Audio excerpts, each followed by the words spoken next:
अगर इन सारी चीज़ों के बाद भी आपके परिंदे ब्रीड नहीं कर रहे तो कुछ फार्मूले लगाए जाते हैं, कुछ इस तरह की चीज़ें इस्तेमाल की जाती हैं जिससे बर्ड आपका हीट पर आता है और ब्रीड करने लग जाता है। इस वक्त बजरी का एक बहुत ही खूबसूरत मेल मेरे हाथ में है। सबसे पहले आप इसका साइज़ चेक करें, एक हाथ से बड़ा साइज़ है। जब भी आप कोई भी परिंदा लेने जाएं किसी भी मार्केट या किसी भी सेटअप में, तो आपने हर परिंदे को इंडिविजुअली पकड़, अंडे एक जगह जमा होने के बाद फीमेल को इंक्यूबेशन में जो है ज़्यादा मुश्किल नहीं होगी और उसके अंडे बार बार फैलते नहीं रहेंगे। अस्सलाम वालेकुम दोस्तों, कैसे हैं आप सब? उम्मीद करता हूँ आप सब ठीक होंगे और बिल्कुल खैर व आफियत से होंगे। वेलकम कहता हूँ आपको खुबैब पेट्स यूट्यूब चैनल की एक न्यू वीडियो में। आज के ब्लॉग का टॉपिक है how to get breed from budgies. Budgies की ब्रीडिंग के हवाले से बात करेंगे। अगर आप न्यू हैं इस शौक में या अगर आप पुराने हैं तो भी आप ये वीडियो मुकम्मल देखिएगा, इंशाल्लाह ज़रूर कुछ ना कुछ सीखने को मिलेगा। और अगर आप बजरीज में एक अच्छा खासा तजुर्बा रखते हैं तो हो सकता है आप कुछ मेरी रहनुमाई भी करते हैं। तो वीडियो का आगाज़ करते हैं। अगर अभी तक आपने चैनल को सब्सक्राइब नहीं किया तो चैनल सब्सक्राइब करें और साथ मौजूद बेल के आइकन को लाजमी दबाइएगा, जिससे आपको मेरे आने वाले तमाम नई वीडियो के नोटिफिकेशन मिलते रहेंगे। तो चलिए आज के अपने व्लॉग का आगाज़ करते हैं। बजरी तोते इंतहाई खूबसूरत, छोटे साइज़ के, रंग बिरंगी, इसमें बहुत से मुख्तलिफ कलर और बहुत सी मुख्तलिफ म्यूटेशंस पाई जाती हैं। बजरी तोतों का आबाई इलाका, आबाई मस्कन ऑस्ट्रेलिया है। ऑस्ट्रेलिया के कम घने जंगलात वाले इलाकों में ये बाकसरत पाए जाते हैं। वाइल्ड में इनका एक ही कलर होता है जो कि एक ग्रीन कलर है। एज अ पेट रखे जाते हैं, उसमें बहुत से मुख्तलिफ कलर्स होते हैं। बेसिकली जो इनमें सबसे स्ट्रॉन्ग ब्लड लाइन बजरीज में वो दो ही कलर में है, एक ब्लू कलर में और एक जो है ग्रीन कलर में। ब्लू कलर और ग्रीन कलर के अगर आप बजरीज रखते हैं तो आप देखेंगे बाकी कलर के मुकाबले में इनमें कम बीमारी आती है, जो ज़्यादा स्ट्रॉन्ग होते हैं और इनके बच्चों के जो पालने की तादाद है, जो एक क्लच की एवरेज है, वो भी ज़्यादा होती है ग्रीन और ब्लू कलर के तोतों में। बजरी तोते दुनिया में सबसे ज़्यादा एज अ पेट पाले जाने वाले तोते हैं। ये केज में इजीली रह लेते हैं, इनसे ब्रीड लेना बहुत ही आसान है। आज की हमारी वीडियो का टॉपिक यही है कि इनसे किस तरह से हम इजीली ब्रीड हासिल कर सकते हैं। वो कौन कौन सी बुनियादी असूल हैं, बुनियादी चीज़ें हैं जिनको हम मद्देनज़र रखते हुए बजरी तोतों से ब्रीड हासिल कर सकते हैं। तो सबसे पहली चीज़ है हेल्दी बर्ड, हेल्दी पेयर का इंतखाब। इसकी एज और इसकी सेहत बहुत ही ज़्यादा मायने रखती है इनसे ब्रीड हासिल करने में। तो जब भी आप बजरी तोते लेकर आएँ ब्रीड के हवाले से ये शौकिया, तो कोशिश करें हमेशा हेल्दी और एक्टिव पेयर लेकर आएँ।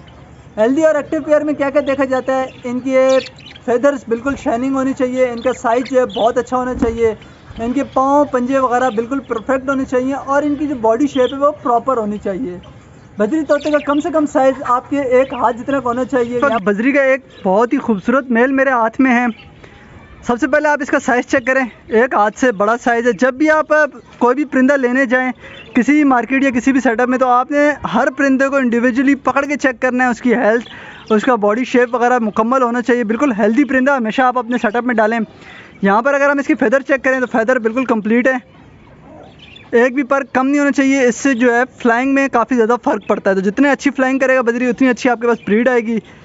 दोम देखेंगे हम, इसके पंजे चेक करेंगे, यानी कि इसके नाखून मुकम्मल होने चाहिए। अक्सर पेयर्स के नाखून जो है सही नहीं होते, ख़ास तौर पर मेल में और फीमेल में भी ये नाखून का बहुत अहम किरदार है, क्योंकि इनकी ब्रीडिंग क्रॉस के टाइम जो ग्रिप है वो बहुत ज़रूरी होती है और अगर नाखून नहीं होंगे तो इनकी ग्रिप अच्छे से नहीं बन पाएगी।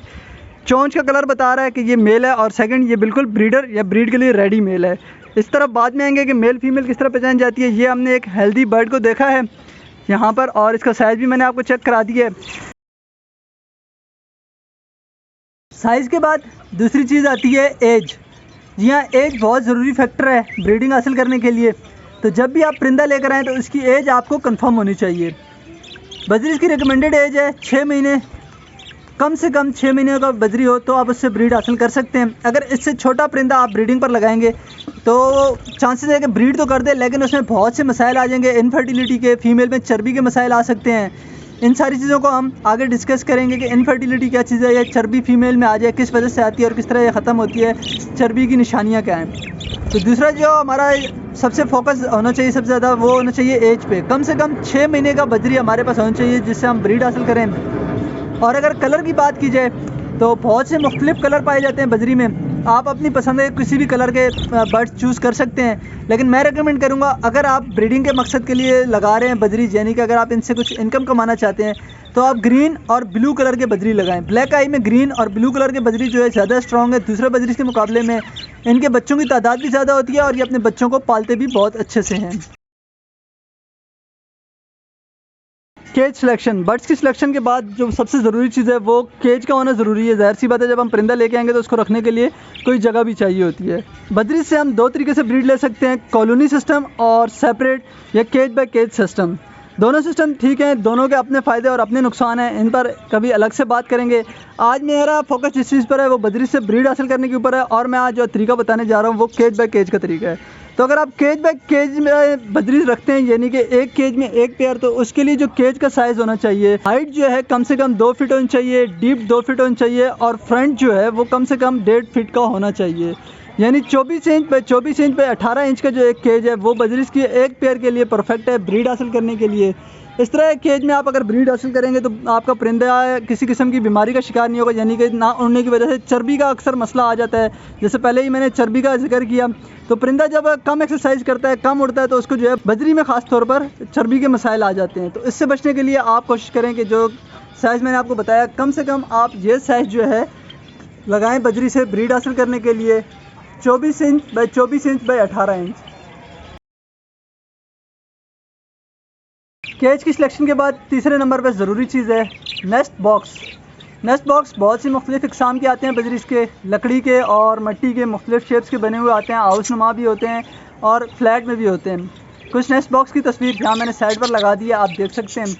लेकिन जब हम बिज़नेस पॉइंट ऑफ व्यू से बजरी रखेंगे तो हम हमेशा वो चीज़ देखेंगे कि जो चीज़ लॉन्ग लाइफ चले, सस्ती पड़े, और बजरी जिसमें ईज़िली ब्रीड कर सके, यानी कि ज़्यादा से ज़्यादा अंडे दे के ज़्यादा से ज़्यादा बच्चे पाल सके।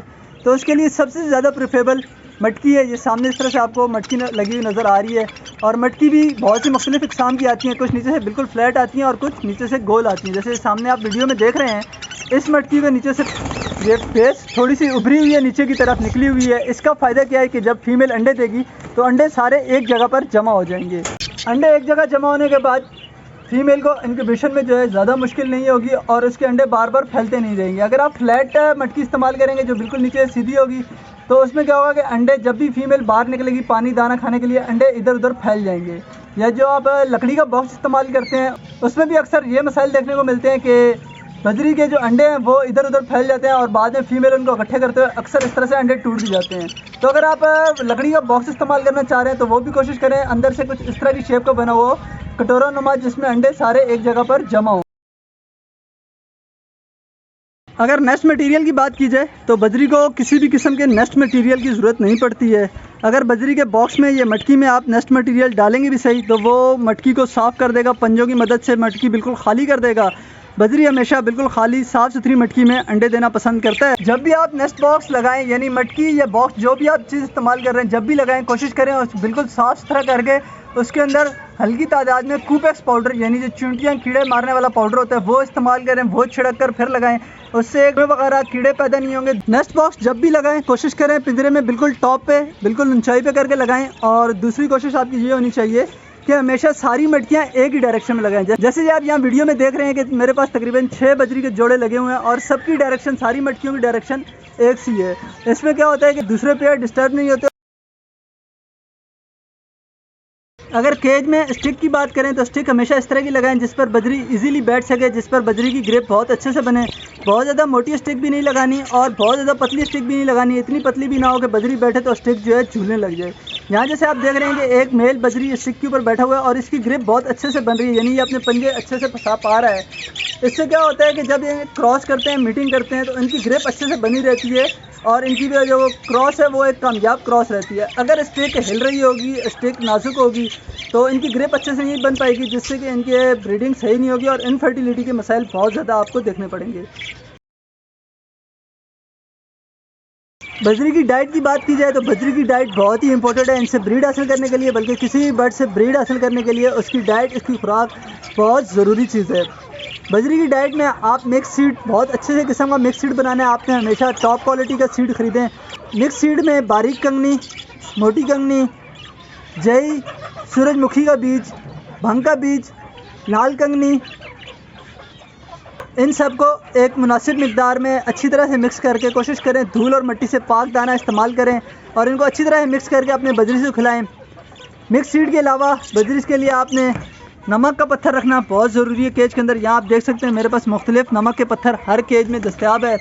इसके अलावा कैल्शियम का ब्लॉक यानी चौक का जो ब्लॉक होता है, चौक बॉक्स जो होता है, ये बहुत ज़रूरी है केज के अंदर होना। इसको एक तो बजरी कुतरते रहते हैं जिससे इनकी चोंच सही रहती है, दूसरा इनमें कैल्शियम की कमी नहीं होती। तीसरे नंबर पर मुल्तानी मिट्टी। मुल्तानी मिट्टी आप कहीं से भी लेकर उसको किसी बॉक्स में डाल के रख देंगे, जिसको बजरी बहुत ज़्यादा शौक से खाते हैं और उनके जितने भी मिनरल्स की ज़रूरियात होती हैं वो पूरी होती रहती हैं।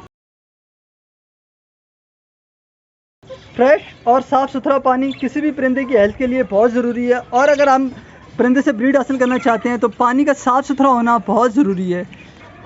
पानी डेली बेसिस पर चेंज करें और कोशिश करें कि हमेशा पानी साफ़ सुथरा और ताज़ा पानी डालें अपने परिंदों को। पानी के अंदर आप मुख्तलिफ़ किस्म के मिनरल और विटामिन भी मिक्स करके दे सकते हैं। महीने में एक बार लाजमी विटामिन और मिनरल्स अपने परिंदों को पानी में मिक्स करके दिया करें, ख़ास तौर पर ब्रीडर जोड़ों को। इसके अलावा बजरीज को नहाने के लिए पानी की इतनी ज़्यादा ज़रूरत नहीं होती, लेकिन अगर आप ग्रीन चारा जैसे लूसन, मेथी, पालक वगैरह को अच्छी तरह से गीला करके केज में रखते हैं तो परिंदे उसमें एंजॉय करना और नहाना बहुत पसंद करते हैं। ख़ास तौर पर बजरी तोते हरे गीले चारे में नहाना बहुत ज़्यादा पसंद करते हैं। थोड़ी सी बात है जब बर्ड की बीमारियों पर, ख़ास तौर पर बजरी तोते बहुत ज़्यादा बीमार होते हैं, इनमें बहुत ज़्यादा बीमारी आती है। जो कॉमन बीमारी हैं वो इनमें मोशन और नज़ला बहुत ही ज़्यादा कॉमन है। ये दो बीमारियां, मोशन और नज़ला, बहुत ज़्यादा बजरीज में पाया जाता है और इन चीज़ों को कंट्रोल करना बहुत ज़रूरी है, नहीं तो पूरे का पूरा फ्लॉग यानी कि 20-30 पेयर 50 पेयर पूरा फ्लॉग इससे इफेक्टिव होता है। तो इससे बचने का आसान तरीका है कि आपने हफ्ते में एक बार वाइब्रामाइसिन कैप्सूल या कोई भी लाइट एंटीबायोटिक को इस्तेमाल कर सकते हैं। वाइब्रामाइसिन जो चीज़ मैं इस्तेमाल करता हूँ उसकी तस्वीर यहाँ साइड में मैंने अटैच कर दी है। ये एक कैप्सूल 1 लीटर पानी में मैं डाल के देता हूँ अपने परिंदों को वीक में एक बार। इससे क्या होता है कि परिंदे बिल्कुल हेल्दी और एक्टिव रहते हैं। इसके अलावा अगर चर्बी की बात की जाए, जिस तरह से पहले मैंने आप लोगों को बताया था कि फीमेल को चर्बी हो जाती है अगर मुनासिब फ्लाई ना मिले या हम बहुत जल्दी ब्रीड पर लगाते हैं। तो चर्बी एक ऐसी बीमारी है जिससे रिकवरी काफ़ी ज़्यादा मुश्किल हो जाती है। बेसिकली होता क्या है कि वेट एरिया जहाँ से फीमेल एग ले करती है उस पूरे एरिया में चर्बी जमा हो जाती है फीमेल के बैठे रहने की वजह से। यानी जब वो मुसलसल बैठी रहती है और खाती रहती है और फ्लाई नहीं करती, एक्सरसाइज नहीं करती, ख़ास तौर पे छोटी उम्र से जब आप ब्रीड लेते हैं तो उसमें चर्बी के मसाइल आते हैं। कुछ तस्वीरें मैं यहाँ अटैच कर रहा हूँ चर्बी की। तो कोशिश करें हमेशा हेल्दी बर्ड लाएं और एज पूरी लाएं। इसके अलावा बर्ड को फ्लाइंग लाजमी दें, यानी इतना केज हो कि बर्ड उसमें फ्लाई कर सके। और जब बहुत ज़्यादा ओवरडोज हम दे देते हैं खुराक की, यानी कि ज़्यादा मिनरल विटामिन दे देते हैं, ये सूरजमुखी का इस्तेमाल बहुत ज़्यादा करते हैं, इस तरह कोई और ऑयली सीड हम इस्तेमाल करते हैं, तब भी चर्बी के मसाइल आते हैं। अनफर्टिलिटी भी एक बहुत संजीदा मसला है, ख़ास तौर पर बजरी तोतों में। जब भी कम उम्र का मेल हम फीमेल के साथ लगाएंगे या फिर जिस तरह पहले मैंने आपको बताया कि स्टिक वगैरह प्रॉपर ना हो, क्रॉस सही से ना हो सके, तो अनफर्टिलिटी यानी कि अंडे तो आए हैं मगर अंडों में बच्चे नहीं बनेंगे, या डेड इन शेल यानी कि कुछ बच्चे बनने के बाद बच्चे मर जाएंगे। तो ये मसाइल जो है बजरी में बहुत ज़्यादा आते हैं। तो इन चीज़ों को देखना और इन कुछ बातों पर अमल करना बहुत ज़रूरी है। अगर आप अपने बर्ड से अच्छी ब्रीड हासिल करना चाहते हैं तो आप अपने बर्ड की एज पूरी होने दें और 100% हेल्दी बर्ड को हमेशा ब्रीड के लिए लगाएं। अगर इन सारी चीज़ों के बाद भी आपके परिंदे ब्रीड नहीं कर रहे तो कुछ फार्मूले लगाए जाते हैं, कुछ इस तरह की चीज़ें इस्तेमाल की जाती हैं जिससे बर्ड आपका हीट पर आता है और ब्रीड करने लग जाता है। अगर आपके परिंदे ब्रीड नहीं कर रहे और आप कोई ब्रीडिंग फार्मूले की तलाश में जो इंतहाई सस्ता और 100% वर्किंग करता हो विदाउट परिंदे की हेल्थ पर इफ़ेक्ट किए, तो इंशाल्लाह आपको मैं नेक्स्ट वीडियो में बताऊंगा कि क्या चीज़ आप इस्तेमाल कर सकते हैं और किस तरह से हम जो है अपने बिल्कुल मैच्योर बर्ड से ब्रीड हासिल कर सकते हैं।